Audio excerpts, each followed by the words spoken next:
Si l'on se réfère à l'acte uniforme de l'OHADA relatif aux droits des sociétés coopératives, on pourrait définir la coopérative comme étant une association de personnes volontairement réunies autour d'une activité pour des intérêts économiques et socio-culturels qui exercent justement une activité afin de pouvoir satisfaire les besoins collectifs, d'accord, au moyen de cette entreprise. Et dans cette entreprise, le pouvoir est exercé démocratiquement, selon les principes coopératifs. La coopérative ici diffère des sociétés, je vais dire des entreprises ou des formes de sociétés liées au droit commercial.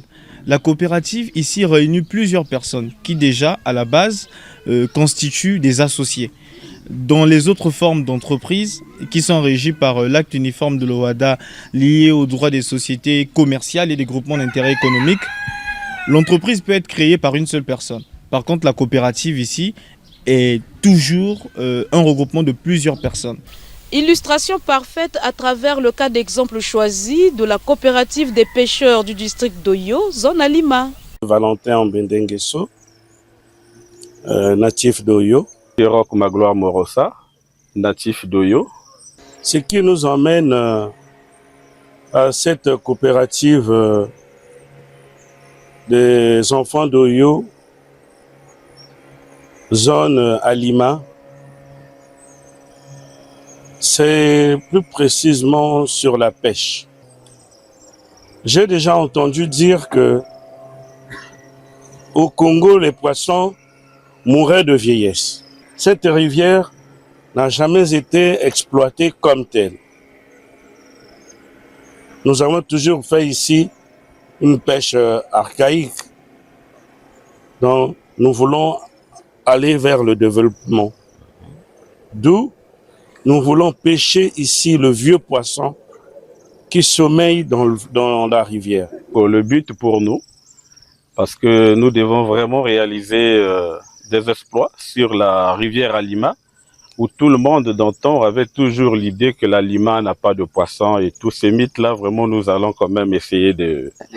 Voilà, on va briser ces mythes. Il faut industrialiser d'abord la pêche au Congo.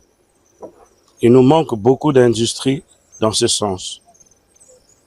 Et si bien que le terme dit bien que le poisson meurt de vieillesse. Mais si nous industrialisons notre pêche, je pense que la sardine qui vient du Maroc que nous mangeons, c'est pas de la magie. C'est pas de la magie.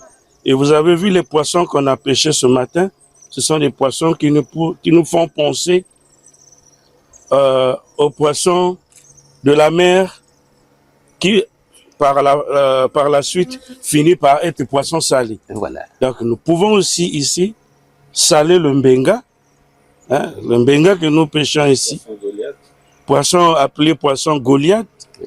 Donc nous pouvons aussi le saler et il a une bonne chair pour pouvoir être un poisson salé. C'est depuis 2022 que ça existe, donc c'est pas quelque chose que nous avons créé comme ça pour plaire